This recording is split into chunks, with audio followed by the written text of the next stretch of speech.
जय श्री राधे कृष्णा। मैं हूँ वामिका और आप सभी का हमारे चैनल आध्यात्मिक सागर में हार्दिक स्वागत है। आज आप सुनेंगे ज्येष्ठ मास महात्म्य का अध्याय 2। आज के अध्याय में आप जानेंगे श्री कृष्ण साम संवाद तथा भगवान सूर्य नारायण की पूजन विधि का वर्णन। राजा शतानीक ने कहा, ब्राह्मण श्रेष्ठ, भगवान सूर्य नारायण का महात्म्य सुनते सुनते मुझे तृप्ति नहीं हो रही है, इसलिए सप्तमी कल्प का आप फिर से कुछ और विस्तार से वर्णन करें। तब सुमंतु मुनि बोले, राजन, इस विषय में भगवान श्री कृष्ण और उनके पुत्र सांब का जो परस्पर संवाद हुआ था, उसी का मैं वर्णन करता हूँ, उसे आप ध्यान पूर्वक सुने। एक समय सांब ने अपने पिता भगवान श्री कृष्ण से पूछा, पिताजी, मनुष्य संसार में जन्म ग्रहण कर कौन सा कर्म करे जिससे उसे दुख न हो और मनोवांछित फलों की प्राप्ति करके वह स्वर्ग प्राप्त करे तथा मुक्ति भी प्राप्त कर सके। इन सब का आप वर्णन करें। मेरा मन इस संसार में अनेक प्रकार की आदि व्याधियों को देखकर अत्यंत ही उदास हो रहा है। मुझे क्षण मात्र भी जीने की इच्छा नहीं होती, इसलिए आप कृपा कर ऐसा उपाय बताएं कि जितने दिन भी इस संसार में रहा जाए, ये आदि व्याधियां पीड़ित न कर सकें और फिर इस संसार में जन्म न हो, अर्थात मोक्ष की प्राप्ति हो जाए। तब भगवान श्री कृष्ण कहने लगे, वत्स, देवताओं के प्रसाद से, उनके अनुग्रह से तथा उनकी आराधना करने से यह सब कुछ प्राप्त हो सकता है। देवताओं की आराधना ही परम उपाय है। देवता अनुमान और आगम प्रमाणों से सिद्ध होते हैं। विशिष्ट पुरुष विशिष्ट देवता की आराधना करे तो वह विशिष्ट फल प्राप्त कर सकता है। यह सुनकर सांब ने कहा, महाराज, प्रथम तो देवताओं के अस्तित्व में ही संदेह है। कुछ लोग कहते हैं देवता हैं और कुछ कहते हैं कि देवता है ही नहीं। फिर विशिष्ट देवता किन्हें समझा जाए? तब भगवान श्री कृष्ण बोले, वत्स, आगम से, अनुमान से और प्रत्यक्ष से देवताओं का होना सिद्ध होता है। सांब ने कहा, यदि देवता प्रत्यक्ष सिद्ध हो सकते हैं तो फिर उनके साधन के लिए अनुमान और आगम प्रमाण की कुछ भी अपेक्षा नहीं है। श्री कृष्ण भगवान बोले, वत्स, सभी देवता प्रत्यक्ष नहीं होते। शास्त्र और अनुमान से ही हजारों देवताओं का होना सिद्ध होता है। सांब ने कहा, पिताजी, जो देवता प्रत्यक्ष हैं और विशिष्ट एवं अभीष्ट फलों को देने वाले हैं, पहले आप उन्हीं का वर्णन करें। अनंतर शास्त्र तथा अनुमान से सिद्ध होने वाले देवताओं का वर्णन करें। तब भगवान श्री कृष्ण ने कहा, प्रत्यक्ष देवता तो संसार के नेत्र स्वरूप भगवान श्री सूर्य नारायण ही हैं। इनसे बढ़कर दूसरा कोई देवता नहीं है। संपूर्ण जगत इन्हीं से उत्पन्न हुआ है और अंत में इन्हीं में विलीन भी हो जाएगा। सत्य आदि युगों और काल की गणना इन्हीं से सिद्ध होती है। ग्रह, नक्षत्र, योग, करण, राशि, आदित्य, वसु, रुद्र, वायु, अग्नि, अश्विनी कुमार, इंद्र, प्रजापति, दिशाएं, भू, भुवः, स्वः, ये सभी लोक और पर्वत, नदी, समुद्र, नाग तथा संपूर्ण भूत ग्राम की उत्पत्ति के एकमात्र हेतु भगवान श्री सूर्य नारायण ही हैं। यह संपूर्ण चराचर जगत इनकी ही इच्छा से उत्पन्न हुआ है, इनकी ही इच्छा से स्थित है और सभी इनकी ही इच्छा से अपने अपने व्यवहार में प्रवृत्त होते हैं।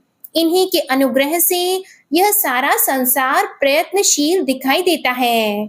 श्री सूर्य नारायण भगवान के उदय के साथ जगत का उदय और उनके अस्त होने के साथ ही जगत अस्त होता है। इनसे अधिक न कोई देवता हुआ है और ना ही होगा। वेद आदि शास्त्रों तथा इतिहास आदि पुराणों में इनका परमात्मा, अंतरात्मा आदि शब्दों से प्रतिपादन किया गया है। ये सर्वत्र व्याप्त है। इनके संपूर्ण गुणों और प्रभावों का वर्णन 100 वर्षों में भी नहीं किया जा सकता। इसीलिए दिवाकर, गुणाकर, सबके स्वामी, सबके सृष्टा और सबके संहार करने वाले भी ये ही कहे गए हैं। ये स्वयं अव्यय हैं। जो पुरुष सूर्य मंडल की रचना करके प्रातः, मध्याह्न और सायं उनकी पूजा करके उपस्थान करता है, वह परम गति को प्राप्त करता है।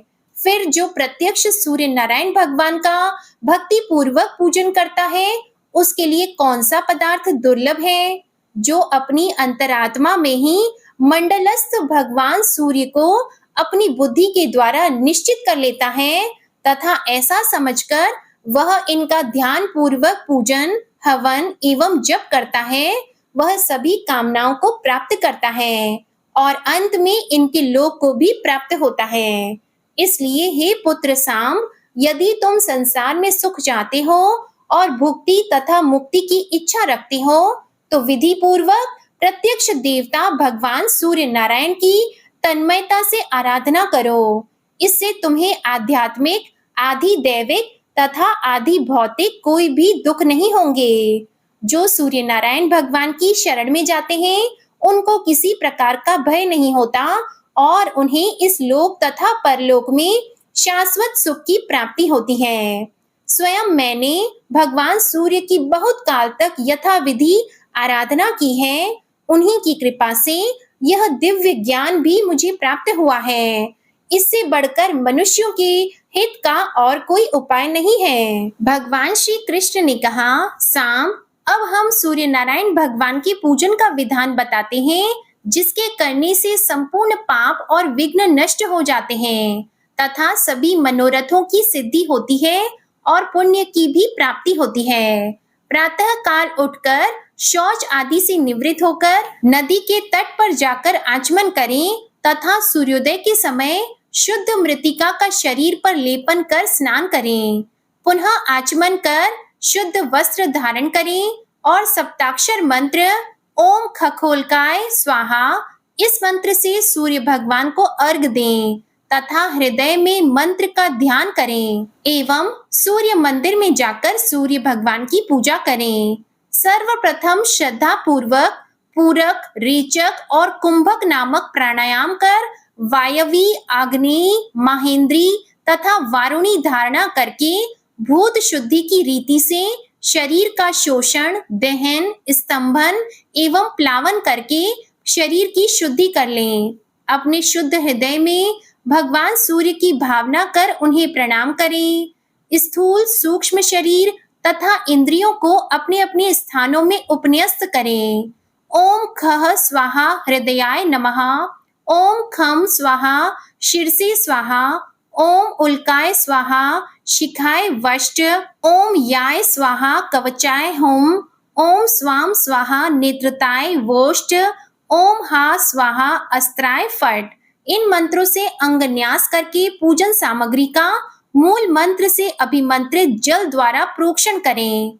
फिर सुगंधित पुष्प आदि उपचारों से सूर्य भगवान का पूजन करें। सूर्य नारायण की पूजा दिन के समय सूर्य मूर्ति में और रात्रि के समय अग्नि में करनी चाहिए। प्रभात काल में पूर्व अभिमुख, साय काल में पश्चिमाभिमुख और रात्रि में उत्तराभिमुख होकर पूजन करने का विधान है।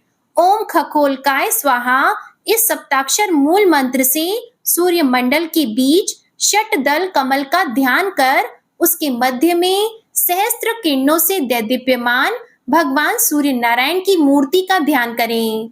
फिर रक्त, चंदन, करवीर आदि रक्त पुष्पों, धूप, दीप, अनेक प्रकार की नैवेद्य, वस्त्र, आभूषण आदि उपचारों से पूजन करें अथवा रक्त चंदन से ताम्र पात्र में षट दल कमल बनाकर उसके मध्य में सभी उपचारों से भगवान सूर्य नारायण का पूजन करें। छहों दलों में षडंग पूजन कर उत्तर आदि दिशाओं में सोम आदि 8 ग्रहों का अर्चन करें और अष्ट दिक्पालों तथा उनके आयुधों का भी तत्त दिशाओं में पूजन करें। नाम के आदि में प्रणव लगाकर नाम को चतुर्थी विभक्ति युक्त करके अंत में नमः कहें, जैसे ओम सोमाय नमः इत्यादि। इस प्रकार नाम मंत्रों से सबका पूजन करें। इसके बाद व्योम मुद्रा, रवि मुद्रा, पद्म मुद्रा, महाश्वेत मुद्रा और अस्त्र मुद्रा दिखाएं। ये 5 मुद्राएं पूजा, जप, ध्यान, अर्घ आदि के अनंतर दिखानी चाहिए। इस प्रकार 1 वर्ष तक भक्ति पूर्वक तन्मयता के साथ भगवान सूर्य नारायण का पूजन करने से अभीष्ट मनोरथों की प्राप्ति होती है और बाद में मुक्ति भी प्राप्त होती है। इस विधि से पूजन करने पर रोगी रोग से मुक्त हो जाता है, धनहीन धन प्राप्त करता है, राज्य भ्रष्ट को राज्य मिल जाता है तथा पुत्रहीन को पुत्र की प्राप्ति होती है।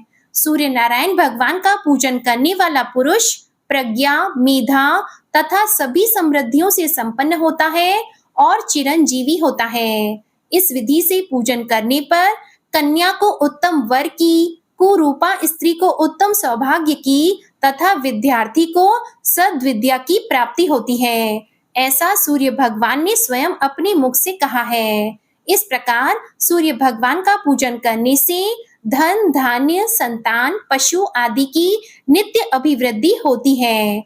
मनुष्य निष्काम हो जाता है तथा अंत में उसे सद्गति की प्राप्ति होती है। प्रेम से बोलिए श्री सूर्य नारायण भगवान की जय। आज का अध्याय यहीं समाप्त हुआ। इसके आगे का वृतांत आप अगले अध्याय में सुनिएगा। आपको आज की कथा पसंद आए तो वीडियो को लाइक करिएगा, शेयर करिएगा, कमेंट में भगवान श्री सूर्य नारायण की जय लिखिएगा और चैनल को भी सब्सक्राइब करिएगा। जय श्री कृष्णा।